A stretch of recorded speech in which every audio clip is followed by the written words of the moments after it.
नमस्कार दोस्तों। वीडियो में प्रदर्शित इन तस्वीरों से आप अंदाज़ा लगा सकते हैं ये तस्वीरें कहाँ की हैं। दोस्तों ये तस्वीरें हैं लोहारी गांव की, जो कुछ ही दिनों पहले जलमग्न हो गई और उनके इस काल का कारण बनी ब्यास नदी बांध परियोजना, जो कि उत्तराखंड के जौनसार से संबंधित है।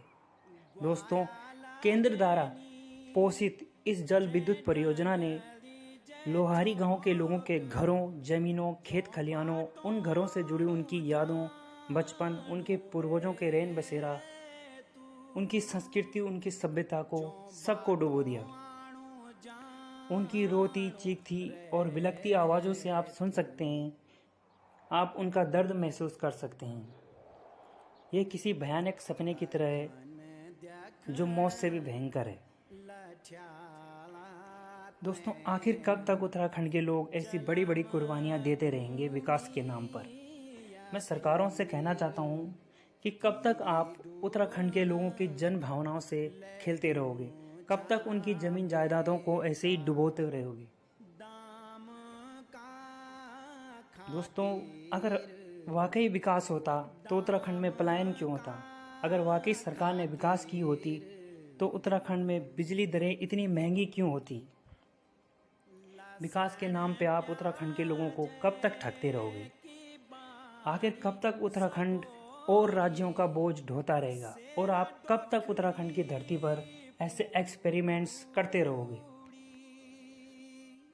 और बदले में आप उनको शहरी ज़मीनों और रोज़गार का लालच देते हो। क्या शहर की ज़मीनों पे बने घर हमारे पहाड़ के पुश्तैनी घरों की बराबरी कर पाएंगे? कभी नहीं। अगर आपको उनको देना ही था तो पहाड़ पे ज़मीन देते, पहाड़ पे रोज़गार देते, लेकिन आप ये नहीं करो क्योंकि आपने कभी पहाड़ पे रोज़गार और सुख सुविधाएं दी नहीं। आपकी सरकारें ये करने में हमेशा असफल रही हैं। दोस्तों, मैं उत्तराखंड सरकार से कहना चाहता हूँ कि अगर आप वाकई विकास करना चाहते हैं तो संपूर्ण धरातल पे कीजिए। आखिर ये बड़े बड़े बांध किस काम के जब यहाँ लोग ही नहीं रहेंगे?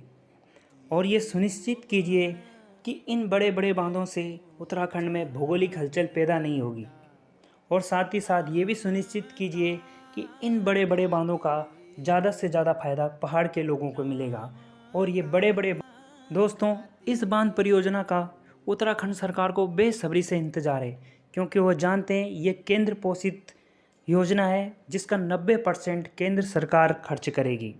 और जब ये सुचारू रूप से कार्य करने लग जाएगी, जब इससे पैसे आने लग जाएंगे, तब उत्तराखंड सरकार अपना कर्जा का बोझ उतार पाएगी। और वो हमेशा से ही ऐसे करते आए हैं।